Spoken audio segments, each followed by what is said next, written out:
Hey everyone, welcome to Second Sight Tarot. It's so good to be back. I have been absent for a few weeks, probably a month, and I have been really missing doing this, so I'm back and hopefully staying and going to be doing some new videos. So I'm here to do the full moon on January 17th, which is the full moon in Cancer. It's peaking, I think, at 6:51 p.m. I think I wrote that down somewhere. Let me make sure so I'm giving you the right information. Yes, 6:51 p.m. Eastern time. So this is about like releasing residual stuff that's been happening in 2021. This is about embracing your growth and embracing the concept of growth and letting things go that no longer serve you. I've said that pretty much every video that I do, but it's so important right now to do that so you can really stand in your true power and your at your higher vibration and really be strong and be discerning for things, information coming in, and knowing your own truth. I think it's really a very important thing to have right now is your inner strength and inner truth and inner trust, like the knowing of your, like what you feel is accurate. So really valuable right now to be concerned about those things because it's important, especially right now that things are being illuminated and all of the things that we have wanted to bring in for the new moon and kind of seeing if those things played out as well coming into the full moon. So, okay, so we're going to be doing a 4-card spread. This is going to be like what truths are being illuminated that are no longer hidden. What can you release that no longer serves us? What opportunities are setting or getting ready to emerge, and then messages from the universe for this full moon. So, and then I'll pull some oracle cards and some clarifications. So I did pull from the deck. I will list the cards that I used. I think these are the Wandering Tarot. I have to look. I apologize, but I just got these and I really love them. They're kind of like my soul deck right now. But I will list all of the decks that I use in this video. Okay, so let's get started. So the first two that came out, I kept them together, is for the truths that are being illuminated that are no longer hidden. We have the 6 of Cups, which is really interesting because I feel like lately I've been really reflecting on past stuff that really doesn't serve me anymore, but I'm kind of playing them in my head, so I don't know if astrologically that's what's going on as well, like planet alignments. But we have the 6 of Cups here, and just reminiscing about old things, memories, childhood, looking back on things and kind of reevaluating your role that you had in that situation or that partnership or relationship or situation in general. It just doesn't have to be a person, but it could be like, where you kind of sat, what your role was, what you learned from it. Did you need to see things in a different perspective that you didn't see before while you were in that situation? And could you change something that you wouldn't do again? What did you learn from it, basically? And these are the truths that are coming out now. I do think this is legit because I've been feeling this way. But just childhood stuff, and nostalgia, looking at things in a new way, the way of who you are right now versus who you were back then.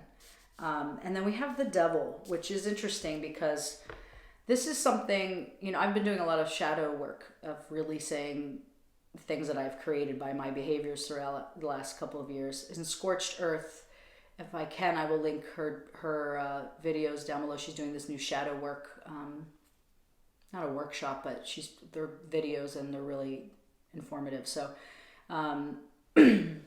she's someone I know personally and I really enjoy her work. But anyway, it's so relevant to what's going on in the world right now.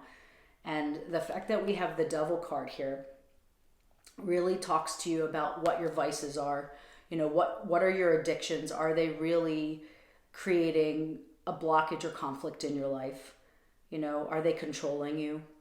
Do you allow fears to kind of take over your actions, and not really being able to manifest things in a pure way or manifest things at all because of fear or that shadow side kind of taking over your existence here, kind of being your armor, or what's standing in front of you from really accomplishing and grasping the things that you really want.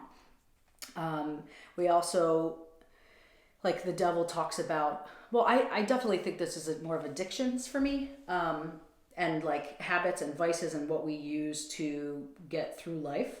Overindulgence, spending more money than you have, because I feel like we're trying to fill the void when we do things like that, and it's just like a cheap thrill. It doesn't really shift something consciously. It just kind of fills that minute void, and then you're kind of back to where you are. So it's really about analyzing, where are you putting your passion? Has it taken over you? And are you at the extremes with it?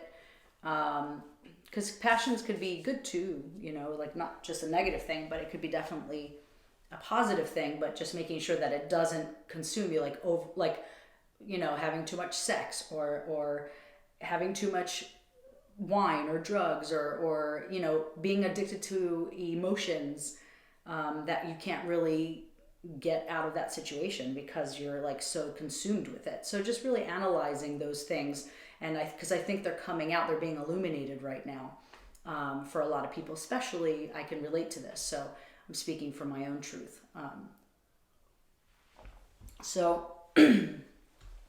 Moving on to like how we can release what no longer serves us from this place that we just discussed.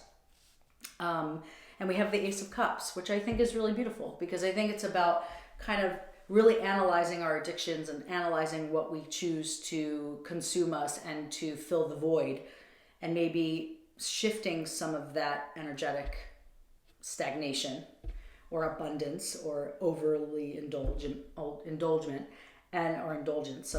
So this is like really connecting with the raw emotions coming in and really trying to see if you can switch those things. The Ace of Cups really brings like new beginnings, new relationships, new love for something else, or, making sure that you don't really allow this to switch into another addiction or another habit.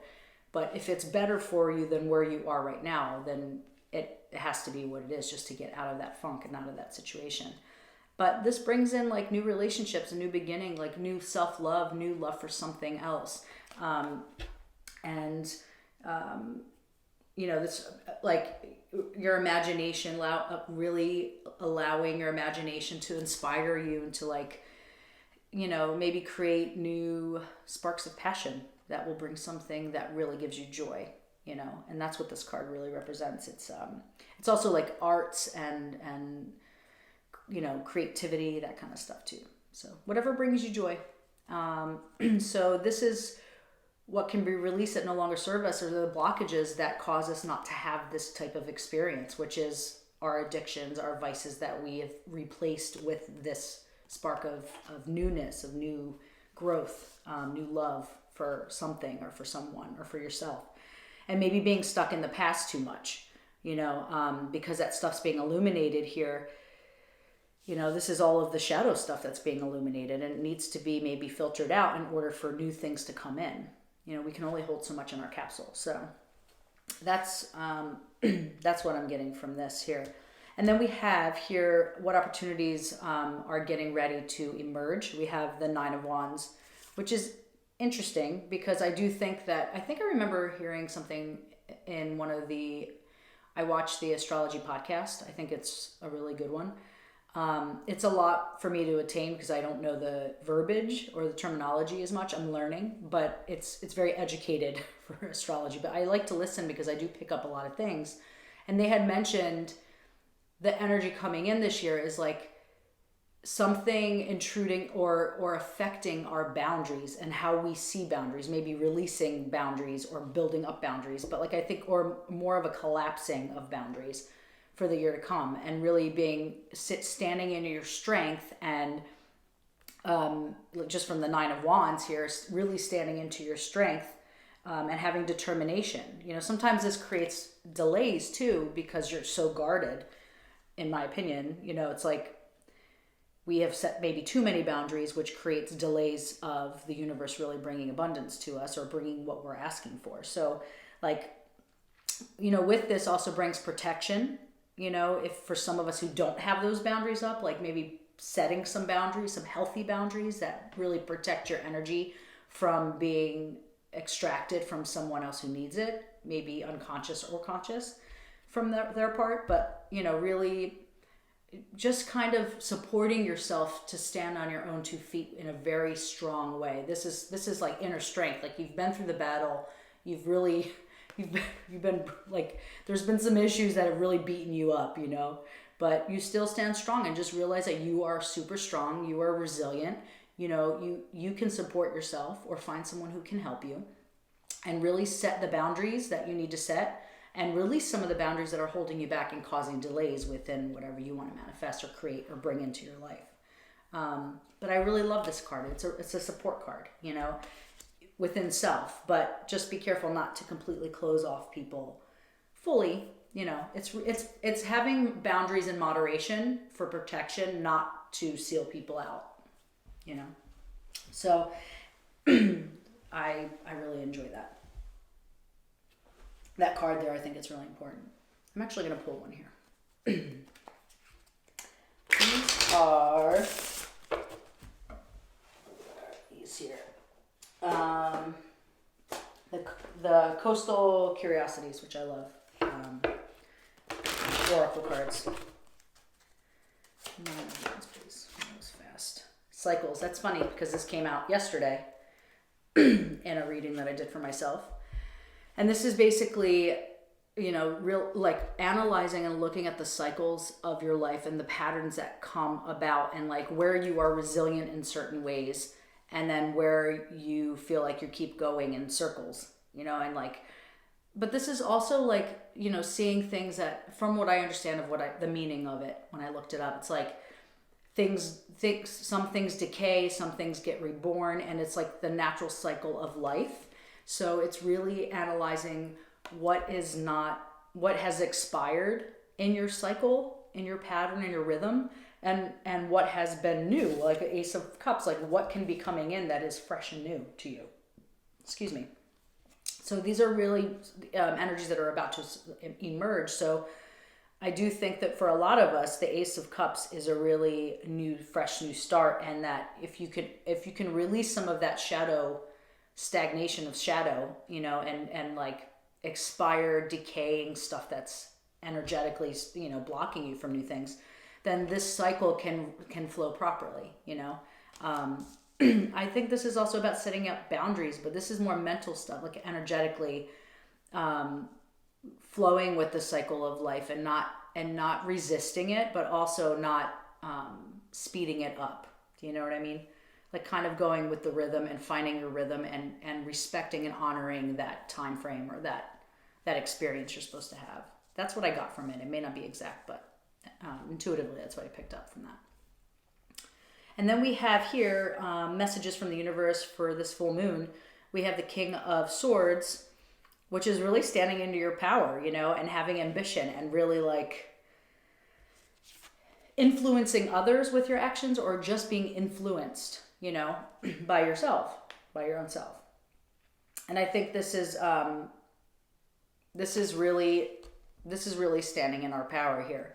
And the messages from the universe, realizing that you have the power to change things, the power to control, the power, not control in a negative way, obviously, but meaning like taking your power back and using it for your greater good and for the greater good of mankind.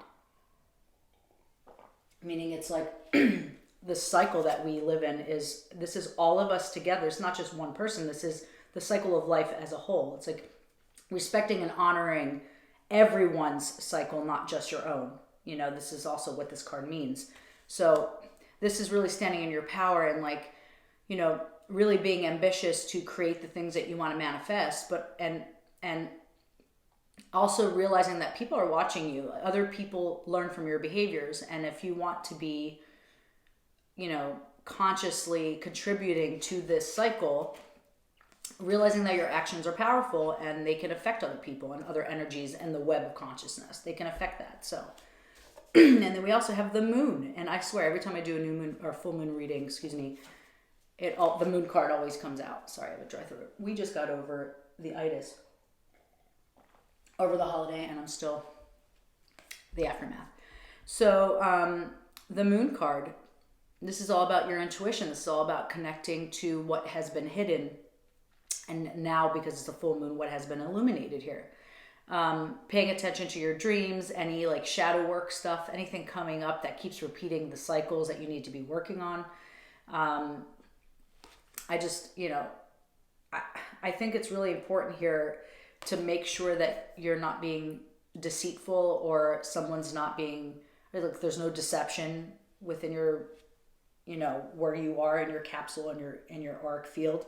And making sure that you see through the illusions of every situation. You just see truth. You see things clearly. Things are being illuminated now. So they're like, but because you have the moon card here, things might be not what they seem. So it's just to stay, like, things that are unknown are coming up now in full moon. So it's being discerning. It's being like really standing in your power, really standing in your strength here. It's like, setting up your boundaries here, respecting everyone's cycle, and that we work together as a cycle for things to flow properly.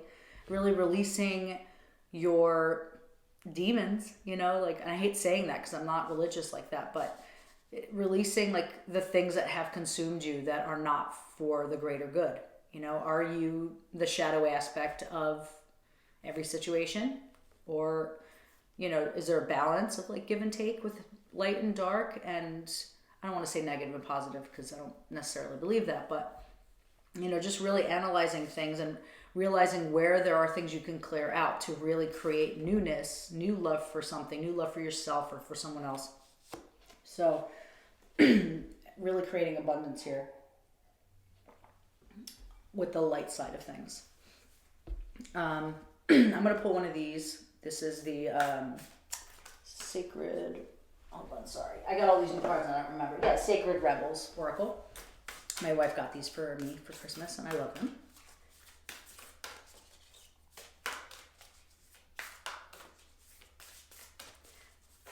January 17th for the collective, please. The power of attraction. It's so true. And then seeing the true you under the subconscious. Like seeing who you truly are without the fear, without the shadow stuff, without the obsessions and addictions and, all of these desires that have kind of consumed you. Like, see what's underneath that and see if there's something that you can filter out here and really attract the things that you really want to attract in your life, which is this Ace of Cups. It's like this new love for something, someone, some new love for yourself, this new relationship to something that is greater, that is lighter for us. Excuse me. I really love this card because it is about, what you want to attract. You have to say it in the purest form without those fears and, that I just see gray matter when I think of that. Like, it's standing in the way of bringing light in. It's like kind of your armor that it doesn't allow things in. It's not the best of energies surrounding your being. So really looking at that. Anyway, I think this could be a really profound new or full moon, and I think this is pretty accurate just from the energy that I'm feeling personally. And I hope you enjoyed this. It's so nice to see everyone again, and I hope to see you soon. Take care and have a really great full moon, January 17th. Take care. Bye.